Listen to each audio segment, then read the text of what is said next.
this is Artie and Marissa, and you are listening to the podcast Birth Yourself Brave.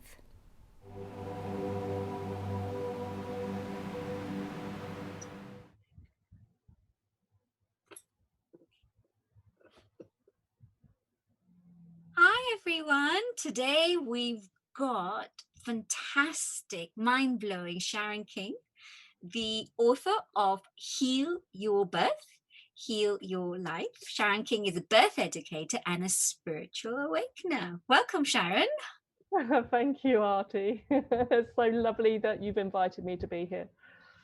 Well, I think the privilege is mine because you have literally transformed my work, my sessions, and of course my clients' lives. So I thought it's better for them, for everybody to hear it from the source rather than from the medium. So hence here we are.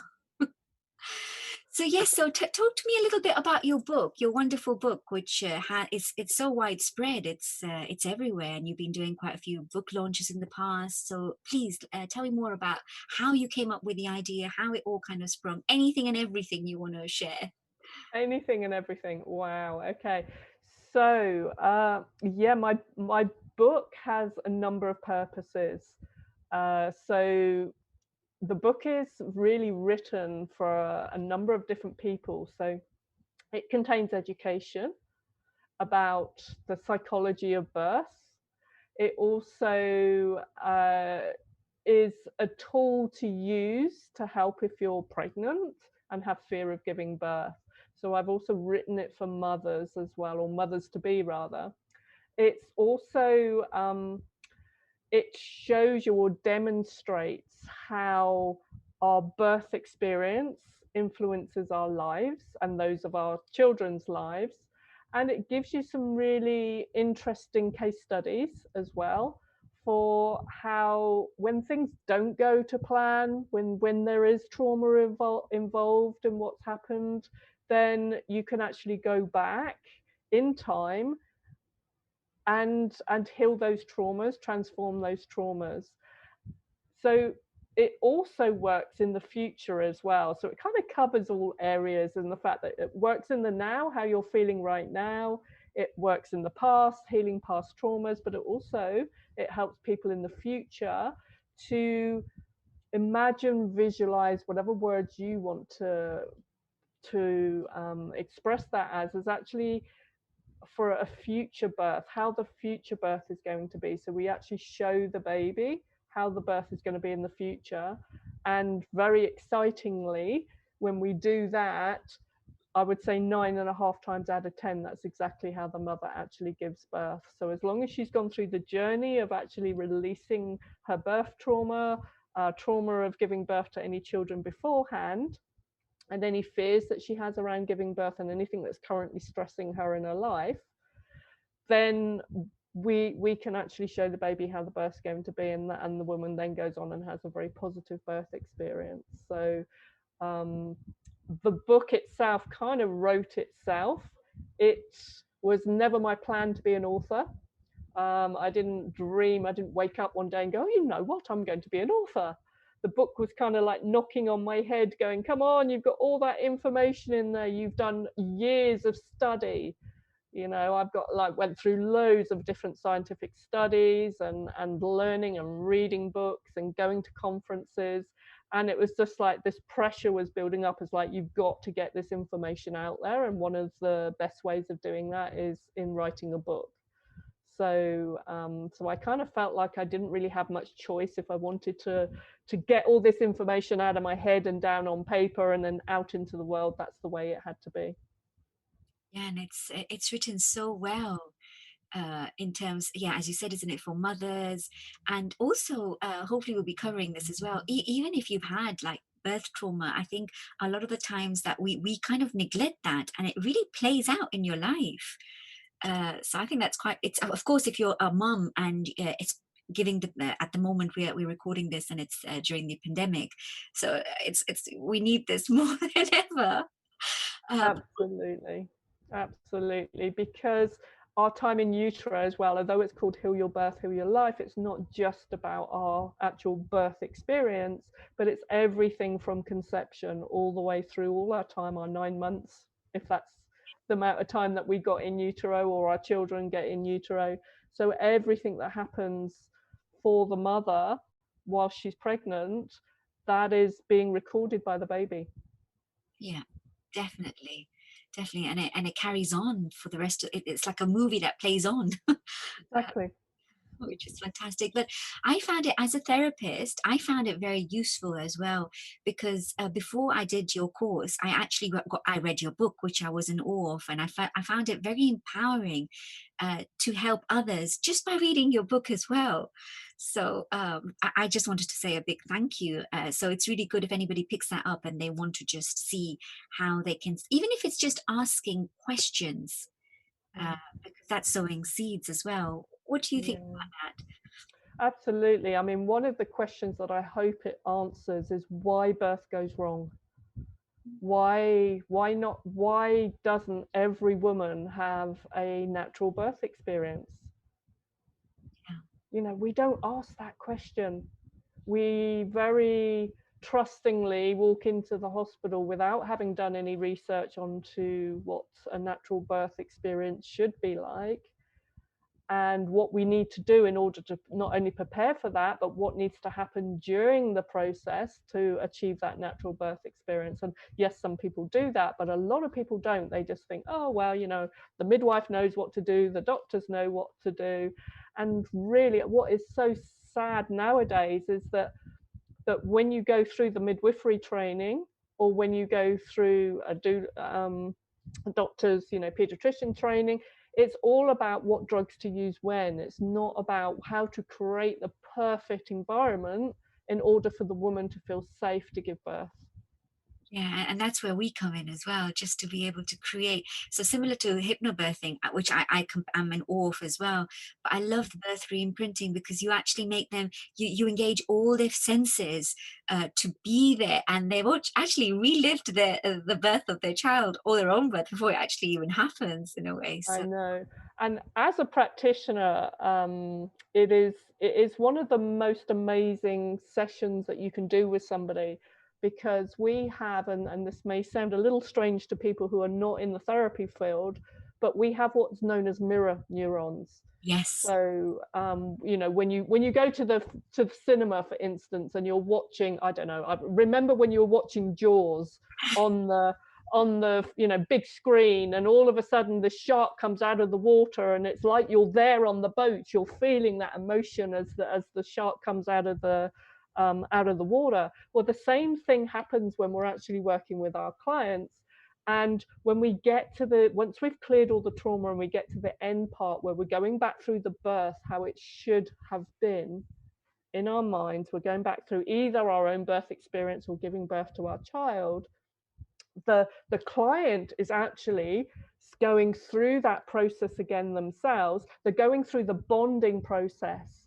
So during the bonding process, there's this massive release of oxytocin hormones, and the client goes through that as they're going through all the senses of connecting either with their mother if they're the baby, or their own child. So they're going through what they can see, what they can hear, what they can smell, what they can taste, how their body feels being held, gazing into mum's eyes, or as a mother looking into your baby's eyes. And as they're going through that process, us as practitioners are also, with the mirror neurons, we're getting these little releases of oxytocin too, and you feel that your heart just starts to open and expand and you know, well, you know, Artie, because you do this work too, you join in that amazing feeling that your client is feeling. yeah, I completely agree. It's just what you say, your heart opens up, and you feel the same connection. Yes. Which is, of course, we have our boundaries, but it's hard not to, it's hard not to experience that. It's like, as you said, the mirror neurons is the positive side effects of being a therapist. It is the positive side of being a therapist. And you know what? I will cry with my clients as well, but I only cry at the joyful parts. When they're crying with joy, I cry with joy, because why would you not want to join in that too? So yes, you want to put up that little boundary where you don't want to be, you don't want the mirror neurons working too much when they're going through the trauma process, or they're reciting what they've been through, whatever trauma they've been through. You need to be able to hold yourself without getting too much into that experience. But why would you want to not get into that joyful feeling? So Exactly, as I say, isn't it? A joy shared is a joy doubled, and a sorrow shared is a joy is a sorrow halved. So yeah. we're there on both sides of it. But it's beautiful. I love to either plant the seeds of the birth reimprinting, or just mention it as and when it comes up, because ultimately it's what everyone needs. I love it when you actually told us in the training as well, like everybody needs this because everybody's born. So Exactly. Exactly. You know, there's not many people that have had a really easy time being born. Yes, there are some people, you know, you hear about babies that are born in the sack and they're still asleep as they come out. And but that moment when they realize they're out, it still can be quite shocking, because you imagine, like, you fall asleep in your bed. I'm pointing behind me because my bed's behind me. Fall asleep in your bed, and then you wake up in the morning and you find yourself on the settee. It's like, how did I get here? So being able to go through the birth process, and to know that you're going to go through that birth process and partake in that birth process, and not get stuck on the way, or to come out, you know, bit by bit, and as the baby, being able to pace the speed of your own birth process, that is the most empowering thing for a baby, really, is to be able to be working in unison with mum, feeling like they're both in control of this process, or just going deep into a surrender of this process. And that is the most natural, beautiful birth experience. But sadly, you know, not many people get to have that. And I just want to say, Artie, because I'm not sure whether you were going to ask me this, but this important piece of information is coming in, because we're kind of talking about trauma. And when we think about trauma, we think about it being as a physical trauma, like, for instance, being stuck in the womb, or, you know, stuck in the birth canal, and, you know, not being able to get out, and that affects us physically. Um, but it's more the emotional side of what happens. Now, when I work with women and we're going back and we're working on the birth of their child, they can go through the most immense pain. They can go through the most horrible experiences physically. But what is the common theme between all these women is the fact that they know what's going on in their bodies, and the birth professional tells them that no, no, no, you can't be ready to push yet, or, you know, this isn't going well, when you feel like it's going well. It's like that moment when somebody tells you that no, you don't know what's going on in your body. That is the thing, you know, one of the things that most um, stays with the woman. And also the fact that she doesn't end up with there's grief there, because she doesn't end up with the birth that she wanted. You know, she's picked her music, she's got her candles, she's, you know, ordered a birthing pool, and then, like, none of that happens, because she ends up having to be induced to get the labor started. And it's like, you know, there's a massive grief of not being able to have that birth the way that you wanted it. So those, for me, are the two biggest things. It's not the physical, because there is a lot of physical thing that happens. It's the emotional. yeah, and as we know, we've got the physical body, we've got the emotional, we've got the mental and the spiritual as well. So when things are stuck in the emotional, we can't actually see it physically, which Yeah. is why it's ignored a lot of times, especially now. With the pandemic, when we're not allowed to, when not everybody can take their birth partners there with them, and they're left by themselves, or there is less attention, there's a lot of emotions that are not dealt with, and all of this is going to show in the future. Yes. Yes. You know, this what is happening right now is going to impact children in the future, and those children are going to go on and become teachers, or politicians, or police officers, or, you know, they've quite possibly been conceived in a traumatic time. There's a study that they've been doing of children that were in utero at the time of 9/11, and they've been studying these children, physically, mentally, emotionally through their lifetime, just to see how this affected them, because of course that was a big shocking time for the mum. Issues, especially right now, since March, and we're now in October as we're doing this interview, is like bit by bit, there's more fear, there's more stuff coming out to be seen, there's more tighter controls or regulations that are coming on. So this isn't what I would call a big trauma moment. This is a continuous trauma after trauma after trauma, and it has an ongoing effect. And then to be told that you can't have your partner be with you, or you've got to wear a mask and your baby's going to be taken away from you. I mean, I've had so many mothers to be contacting me in absolute panic and fear, and it's like, well, this is the reality if you want to create that and buy into that, but let's do some work and see if we can manifest something better for you. It doesn't have to be that way. So I love what you just said before as well about surrendering, because yes, we can prepare our clients, we can prepare ourselves if we are having a baby, but ultimately there comes a point there that's a very fine line between trying but also surrendering. exactly. And if anybody's listening to this that is pregnant right now, what is super, super important to understand is that all your thoughts, feelings, and emotions the baby is receiving. So it's no good you feeling absolute terror, but in your mind going, I'm fine, I'm fine, I'm fine, because the baby's not picking up on that. The highest resonance frequency the baby's picking up is fear.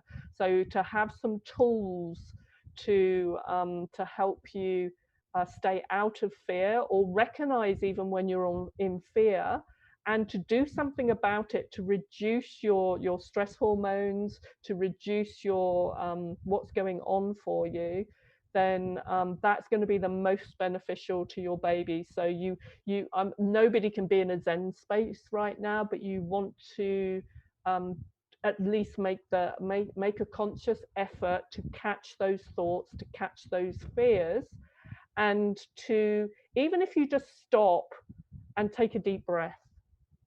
Yeah, just put your hand on your heart and just breathe in for the count of 4 and breathe out for the count of 4. And just do, 5 minutes of regular breathing. That will reset your autonomic nervous system. And we all know how amazing nature is. So, I'm so blessed right now to be living in Thailand, and I can go walk the beach.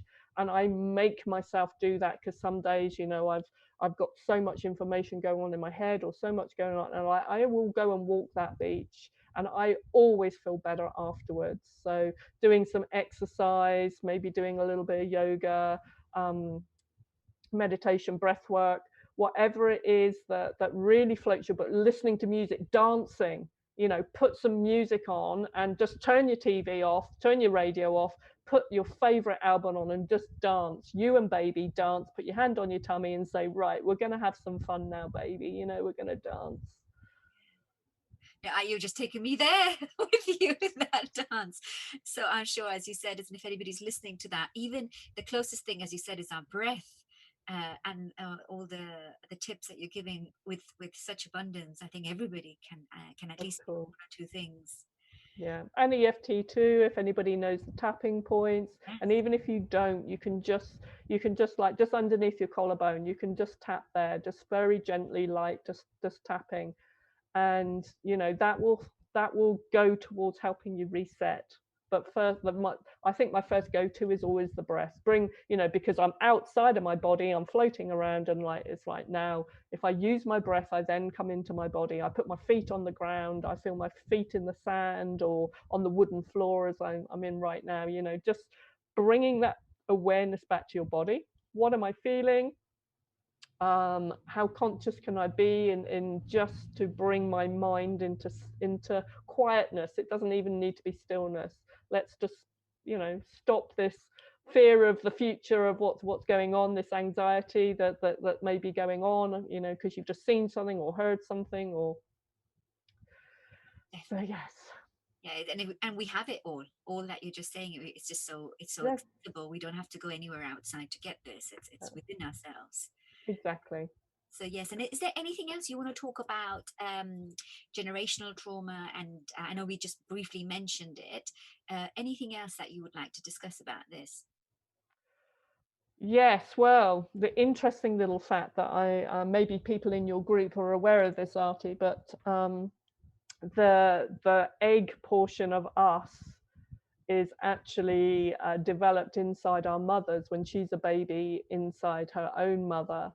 Yes. So we are very influenced by our mother's mother, but also by our father's mother. And what the part that didn't actually make it into my book, and I've only recently just studied this, is the fact that when it's a baby boy in the womb, his genitals are obviously developed or are created as a baby, you know, a boy baby. But the blueprint of how those genes, the base blueprint, is actually created inside the testes at that time.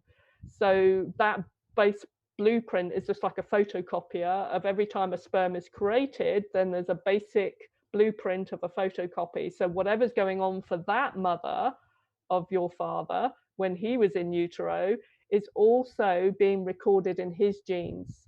And the interesting thing is then within a 3 month range before conception, so before the conception, let's just say, of me, whatever my father was experiencing in that 3 months leading up to the one sperm coming in and creating me, with my mum's egg, is that as the sperm goes through the last parts of the developmental stage, there's like add-ons, there's like DNA add-ons. I kind of see it like Lego bricks, you know, you've got the bases and then you add more Lego bricks on depending on what's going on in that father's environment in that world. So let's just say the sperm that's created before March of 2020 is going to be very different to after March of 2020, after, you know, this pandemic has actually been announced, because then we need to be able to, the nature's done it because we need to be able to exist in the environment we're going to be born into. So that 3 month period gives us the best chance of living in the environment we're going to be born into 9 months down the line. Yeah, I think that's fascinating the way, and you've explained it in a way that everybody's able to understand it with the Lego analogy. Yeah, And that's yeah. yeah, sorry.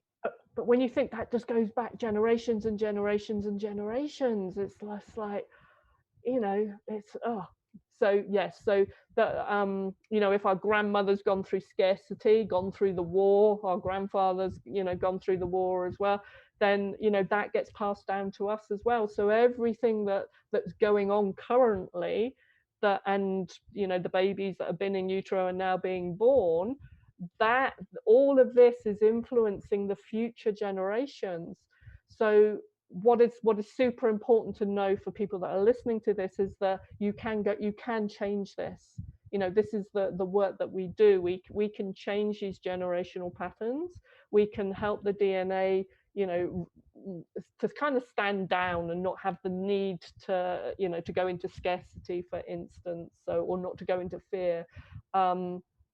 You know, anxiety and panic attacks and PTSD and things like this. I think we're going to be seeing a lot of this in our children coming into the future, that have gone through the experience. I mean, can you imagine right now being a child at school and, you know, having to social distance, everybody wearing masks, being told, don't touch this, don't touch that, you know, wash your hands, do this, do that. And as for wearing the masks, you know, we gauge how safe we are in the world when we're with other people by looking at their faces. Yeah, You know, and if you cover half the face, that's half of the information gone. And that's why a lot of people get triggered by seeing other people wearing a mask, because they can't read that person and they don't know whether they're safe with that person or not. I completely agree. And it's what you're saying about children as well. It's, as you said before, even if you just start doing some tapping just to bring that stress down, anything, any somatic work, will just help, because as you said, trauma is a journey. We're all going to go through the triggers and then get back into a soothing system. So it's a matter of navigating through that. So you've explained it extremely well. I think a lot of people are going to get a lot out of it if they have children or know children, so that they can share these simple techniques. Yes. Yes. I think this leads very nicely into your program as well, that depending on when we're hearing this, the Enlightened Journey, Quantum Tools to Upgrade Your DNA.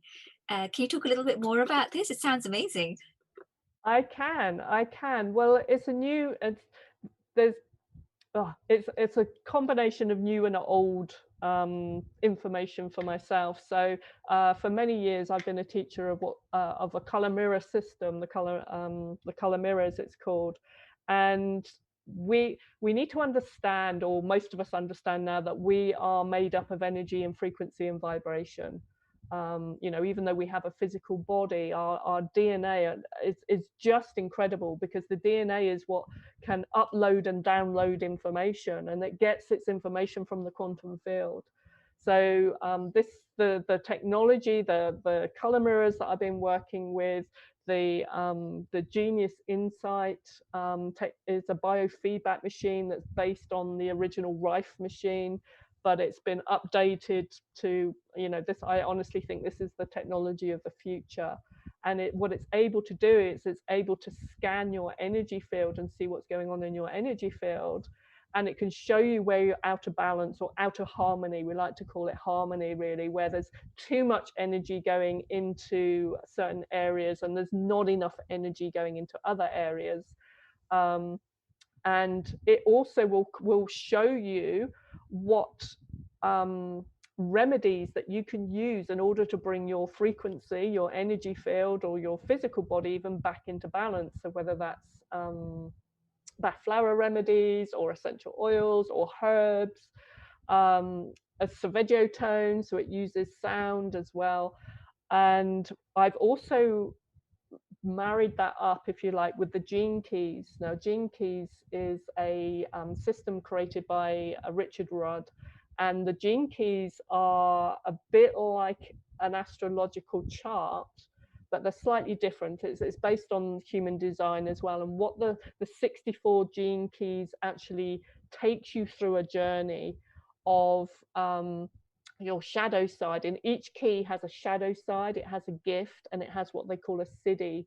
So the shadow is something that is probably within you that is still needs to be healed, that part of you that you don't want to look at, that needs to be healed.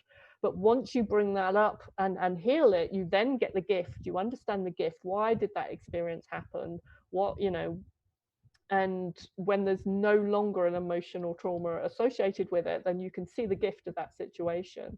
And when I was 26, I completely had that experience when I lost what I thought was going to be my lifetime partner. He was suddenly killed. But having gone through that journey has brought me so many gifts. And then comes the enlightenment stage. The siddhi stage is when you even transcend past the gift, and it's like almost like you're getting back to being your soul self. So it's very deep. It's a journey. Now with the with the Genius Insight, they have each one of the 64 gene keys as a frequency, as a vibration. So what I'm doing is I'm taking people on a journey. We're going on a mental journey where we are exploring the shadow, and we're exploring the gift, and we're exploring the siddhi. We are combining it with the frequency and the color mirrors in order to help start the healing process or the transformation process. And then we add in the frequency from the genius and all the positive frequencies that it also recommends. So it's going to, I'm starting it next week in the beginning of November, but I'm going to run it in 3-month cycles, so people can jump in at any time, but they'll probably only get that 1 month that they join at, unless they want to pay for the full amount and go back. But I mean, there's 64 gene keys to get through. We're only going to do one per week, so this program could last for 64 weeks. But we're just going to trial it for 3 months, and it'll be interesting to see what shifts people can have by doing by doing the work in all different ways, physically, mentally, and emotionally, with the help of the sound vibration and the frequency vibration that is sent through the quantum field. Oh, that sounds fascinating. And it's, as you said, it's a journey.